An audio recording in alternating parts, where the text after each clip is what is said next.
Army presents The Big Picture, an official report produced for the armed forces and the American people.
This is foolish.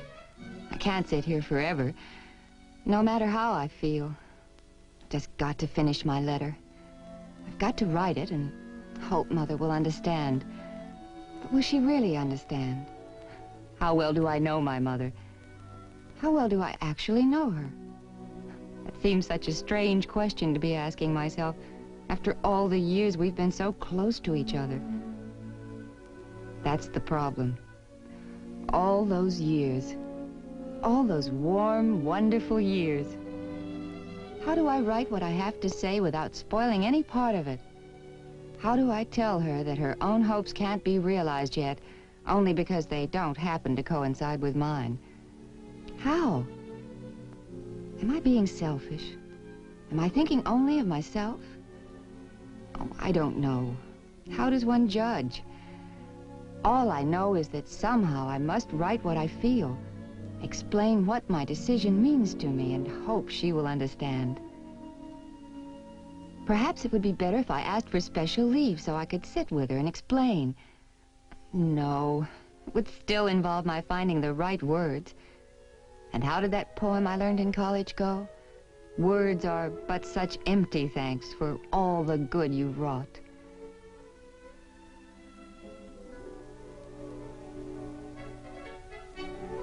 Dear Mother, I know how anxiously you've been waiting to hear from me about my decision, and I am sorry that it's taken me this long to make up my mind. It was really not an easy decision to make. I feel my biggest problem is not just telling you what I've decided to do, but in explaining things so you will believe that I am doing what is best for both of us. In thinking about it now, it seems to me, Mother, that while I've always told you about my experiences as an Army nurse, I have never actually expressed to you what these experiences have come to mean to me and why.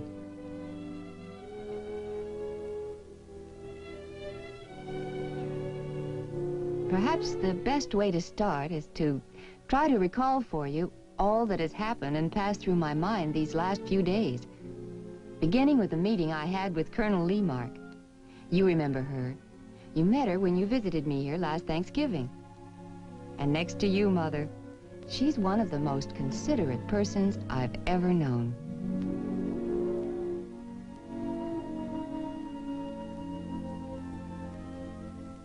I hope you understand, Ruth, that I'm obliged to call you in this way and ask what you've decided to do.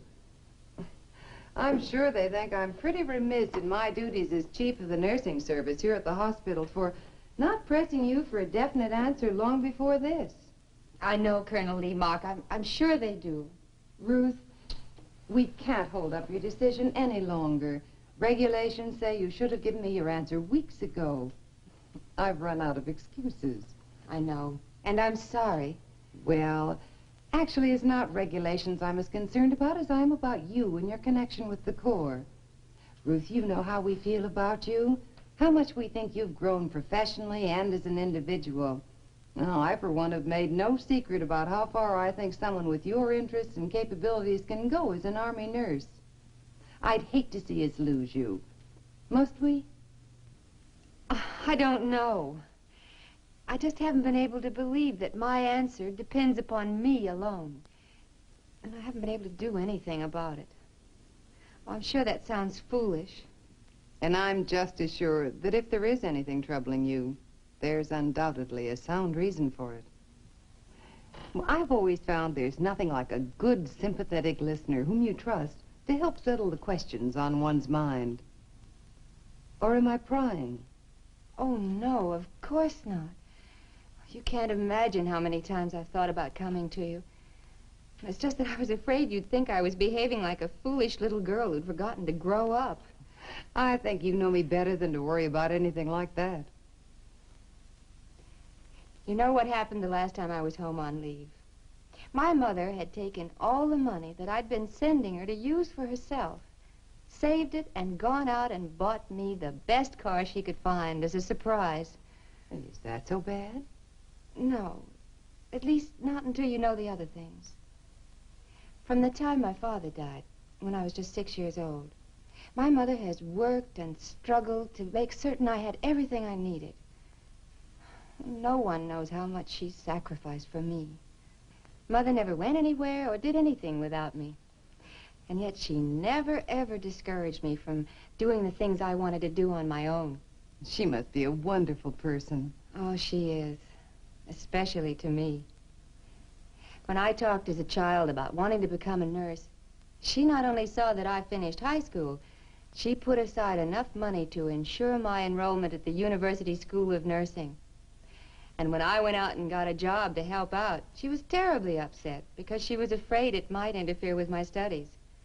Oh, things like that have made me very fond of my mother. But if you were so devoted, I don't understand how you became involved in the Army student nurse program. You must have known it would mean separation, at least for a period of time. I brought material about the program home from school. Mother saw it, and after we talked about it, we both agreed it was the surest way of my getting something I wanted very much, my bachelor's degree in nursing.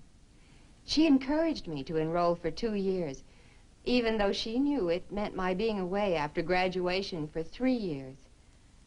And now that your required time is almost up, she wants you to come home? She hasn't said so. She never would. But I can sense it. I can see it in her eyes that I'm her great achievement in life. Her only achievement. She doesn't mean anything by it. It's just that she's always had so very little.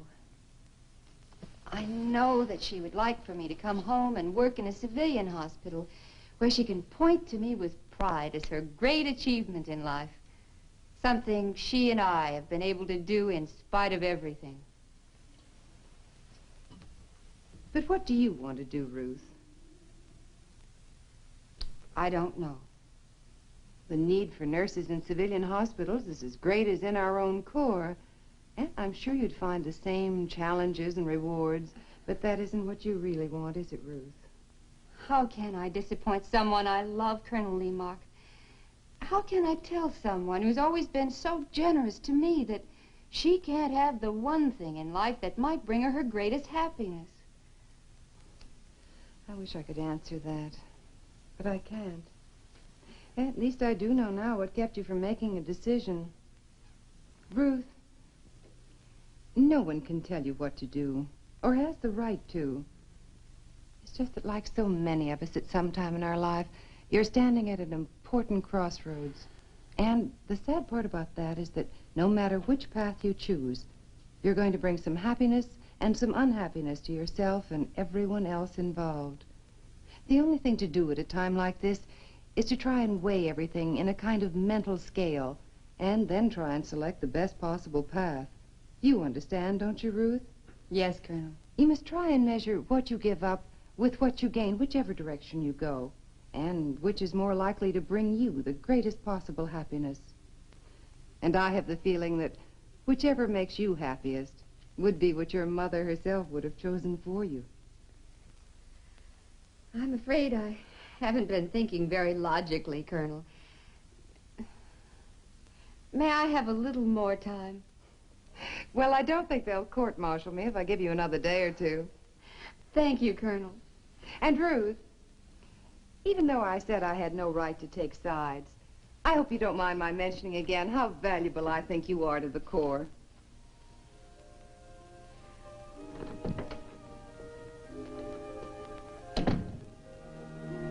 I went to my favorite spot to think, a lovely park near the hospital.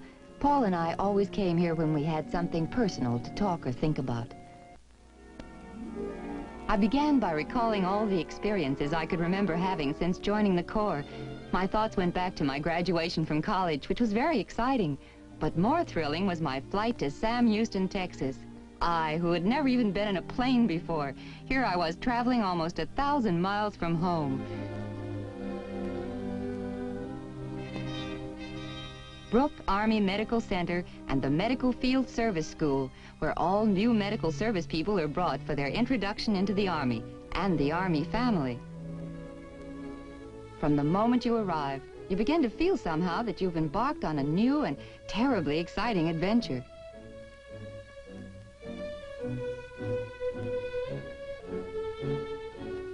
Everything is so new, so different, including the clothes you get to wear in the field. And those you wear on other occasions, clothes that have been so well fashioned they flatter every girl who puts them on. And you also begin to realize how good it feels to be an officer in the United States Army. The Medical Field Service School at Brooke is often called the Army Medical University. Here you are indoctrinated in the special problems involved in the practice of Army medicine, and here you begin to appreciate that you have become a member of a large, important community, dispersed though it is over the country and the world, the Army. You suddenly begin to have a feeling of pride in yourself and the other nurses you're with, some from allied nations. You're glad you made nursing your life's work, but you're happier still to be doing it in the service of your country. Because our national and civilian defense must always be safeguarded, the Army nurse is given an opportunity to work under field conditions. Various situations are simulated for the medical staff which has been brought here, so that each might practice his or her particular skills under what might be considered trying conditions. Except that you're constantly aware of the thought and study that have gone into each piece of field equipment, items carefully developed for the most difficult kind of surgery, for the care and treatment of patients, as well as for the comfort and well-being of those whose duty it is to perform these services. And when the new nurse talks with her newfound friends, she finds that she's not alone in feeling that this episode of her life is quite romantic. Field nursing is only one phase of Army nursing, and so while at the Medical Field Service School, the Army nurse observes and practices her skills under supervision at Brooke Army Medical Center, of which the service school is a part. This is no small opportunity, for Brooke is one of the largest military medical installations in the world. You don't realize it at the time, but you've begun a period of sustained and systematic learning that need never end for an Army nurse. If you enjoy learning new things all the time, as I do, and having fun along with it, as everybody does, both come naturally with every Army assignment.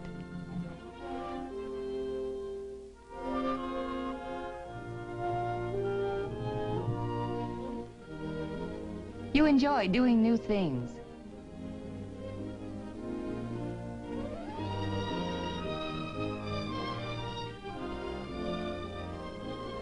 Many activities you never felt you could afford before.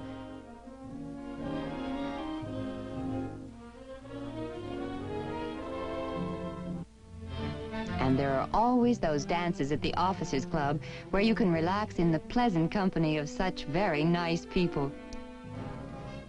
So I enjoyed every moment at Brooke. Remember how excited I was, Mother, when I was assigned to Fitzsimmons Hospital in Denver, Colorado? It's said the wise person is one who knows that the more one learns, the more one realizes there is to learn. At Fitzsimmons, the truth of this struck me. Although I was still quite fresh out of school, I had been thinking about myself as a nurse for some time now. But here I had the greatest chance in the world to discover for myself how much there is to know in the profession of nursing. And the wonderful thing about being an Army nurse is that your interests, your ambitions are always encouraged.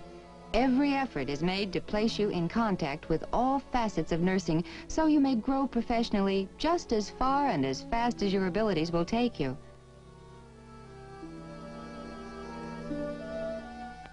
Besides general nursing, the Army nurse is instructed in such other areas as the special care of cardiac surgery patients and the victims of respiratory disorders. She is taught the use of a great many types of special medical equipment of which the Army has the latest and finest. She may work with anxious mothers-to-be, assist in the marvel of bringing a new life into the world, and observe the special joy of parenthood for the new mother, as well as for the generally disbelieving and bewildered father. The Army nurse is exposed to pediatrics and the particular medical problems of the very young, to orthopedics and the most advanced methods for the treatment of every type of injury, as well as those who have become mentally ill. The learning process never stops. You meet regularly with those who are more skilled and knowledgeable than yourself, so that you may speed your own development. Attend hospital seminars for detailed instruction in various medical and clinical problems or the latest facts in medical advancements. Or you may enroll under Army auspices in a nearby college or university to obtain a degree if you don't have one, or to work for a higher degree. Yes, the learning process never ends if you don't want it to. Your total education is further increased by the insight you get of people, what makes them tick. And by the understanding and appreciation, you begin to feel for life's complexities and some of its seeming miracles. And you give thanks for the fact that you have found your way to the work you wanted most to do in life, and for the opportunity you've been given to do it. For the welcome awareness that comes, in the shadows of the night perhaps, of the special rewards reserved for those charged with the responsibility of restoring the ill and the injured back to health.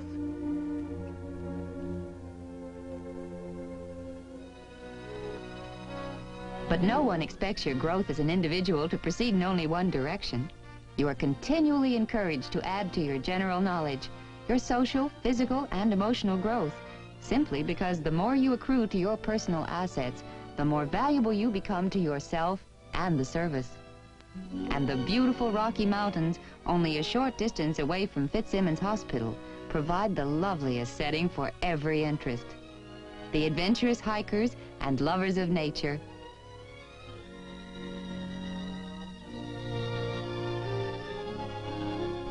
For the most avid and incurable romanticist, and aren't we all? But my richest professional experience came with my assignment to Walter Reed Army Hospital, Washington, D.C. Walter Reed, the hospital of presidents, of statesmen, of Army personnel and their families, internationally recognized as one of the finest hospitals in the world. And what an opportunity it is to be stationed here.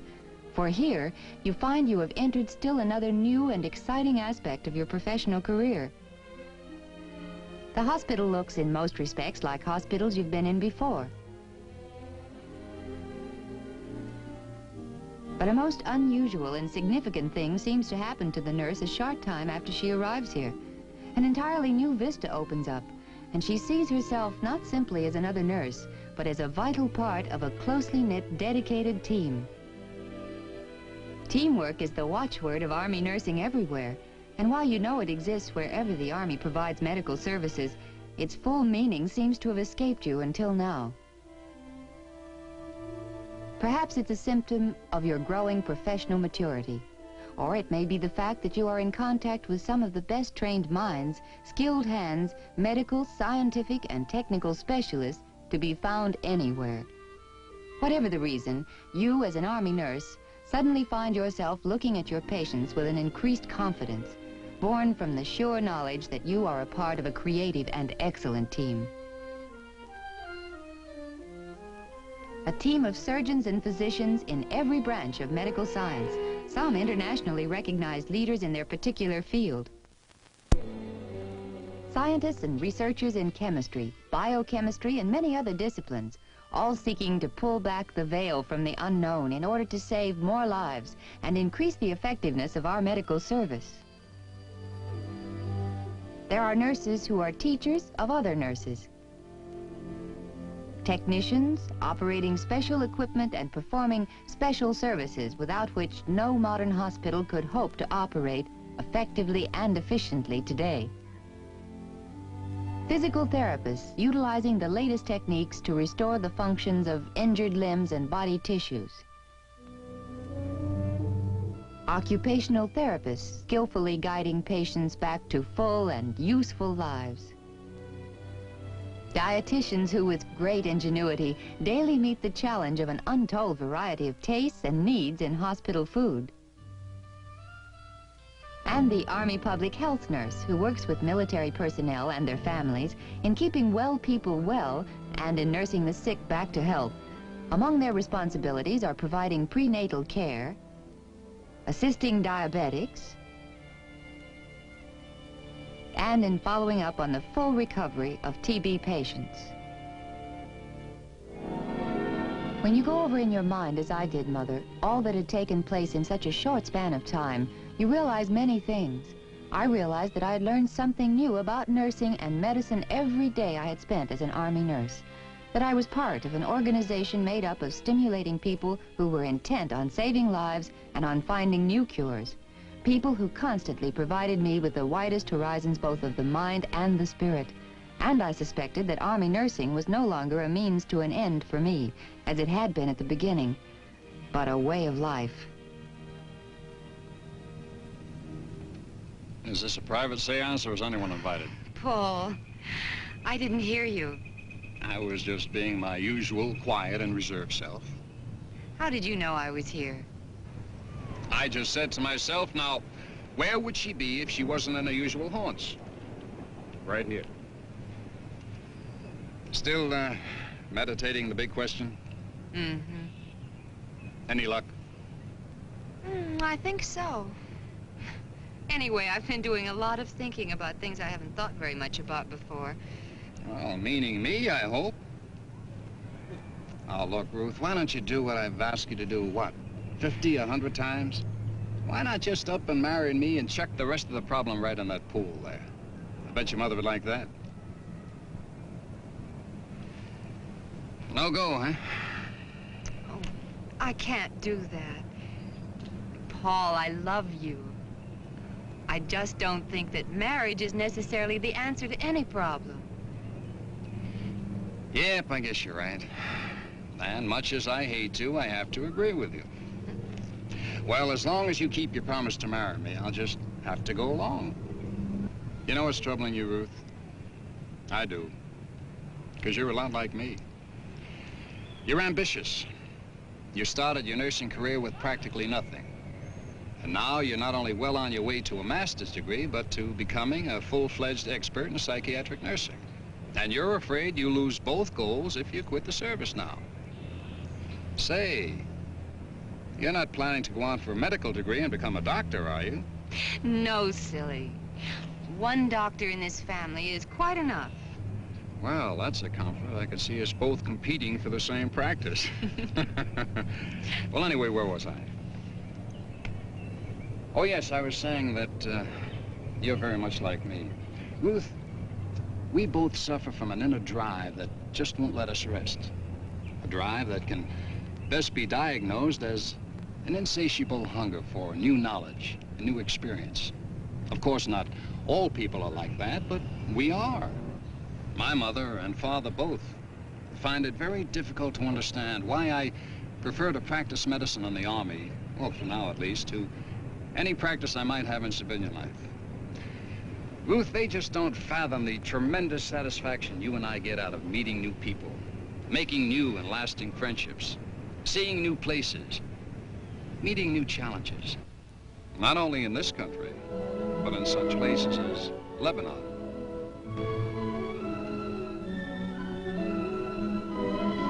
And the Philippines. They can't appreciate our sitting and brooding about the fascination of the work to be done in Korea, or Puerto Rico, or Japan, or wherever the vital interests of our country should demand our presence. That's an important key to us, Ruth.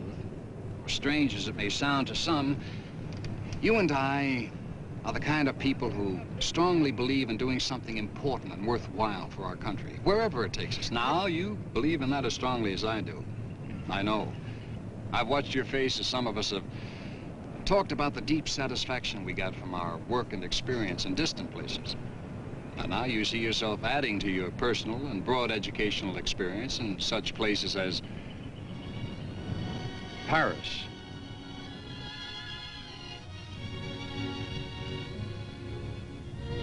and Rome. Beautiful, beautiful Rome. Hawaii, or any one of a dozen other intriguing places around the world.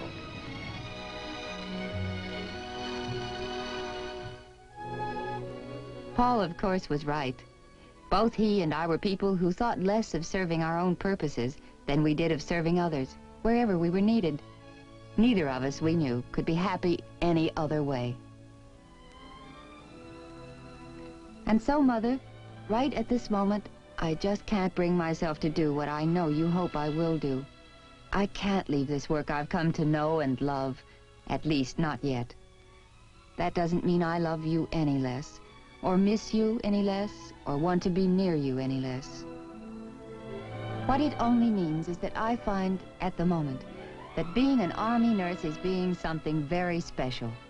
I have yet to hear of another place where nurses are as much the doctor's right hand, his counsel and his confidence, his extra eyes and ears as we who are in the Corps. Even the patients we treat have a special regard for our being what we are. I find it very gratifying. And the rank we hold, lieutenant, captain, major, and higher, makes us something even more special. Right now, Mother dearest, I just can't give any of it up. I hope you will understand. I plan to visit you very soon. Until then, and with all my love, your daughter, Ruth.